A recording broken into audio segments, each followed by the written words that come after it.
So let's talk about Kamala's communist price cap thing that she proposed as part of her economic policy.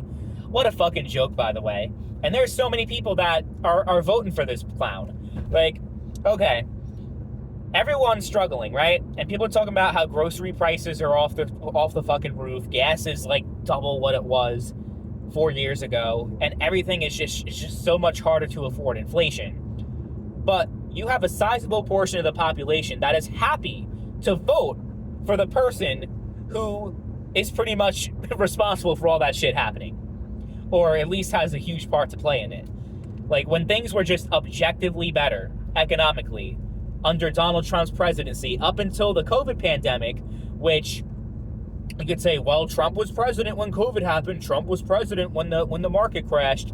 Meanwhile, it was Democrat governors that were shutting things down, and literally the economy was at a screeching halt.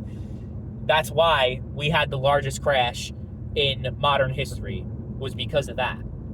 People aren't working and people aren't doing anything. Oh, the economy's crashing because of Trump's policies. No, it's because of that fucking COVID bullshit. But before COVID, the economy was great and people were doing a lot better under Trump, objectively speaking. You just can't argue that the economy is doing so much better now and things are just doing great now. And there are people who want 4 more years of that. The price cap thing sounds great. It's like, well, that's a way to address the inflation and the prices being so high. It's just going to cause these companies to just not increase prices because they're not allowed to.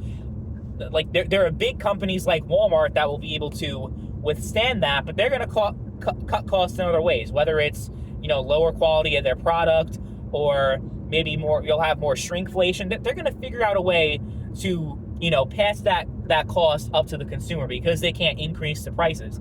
I mean, a lot of it is corporate greed when we're talking about price increases, but the price cap thing is just like that's the shit that the fucking Soviet Union did. And it sounds great on paper. So is like a fucking $30 minimum wage. But in practice, these companies are going to figure out a way to make up the difference and not actually have to pay more money.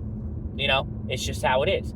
So these things are just a fucking joke, and they don't actually solve anything.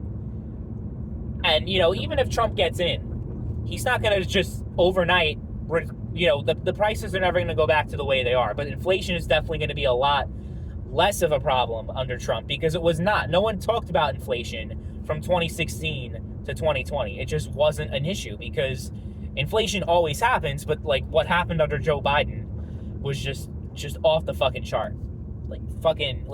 People can't even fucking survive. People are already living paycheck to paycheck, and now it's just on a whole nother fucking level of how desperate and how much people are struggling.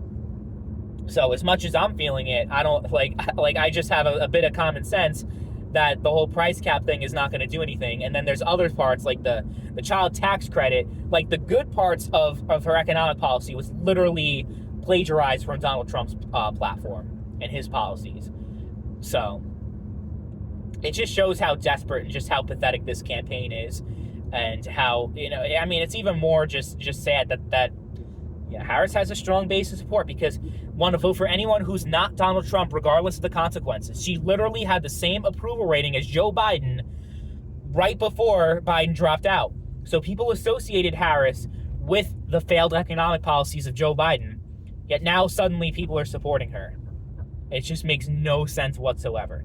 So those people who are struggling and starving, those who vote for Harris, if they continue to struggle and starve over the next 4 years and Harris wins, then they just get what they deserve.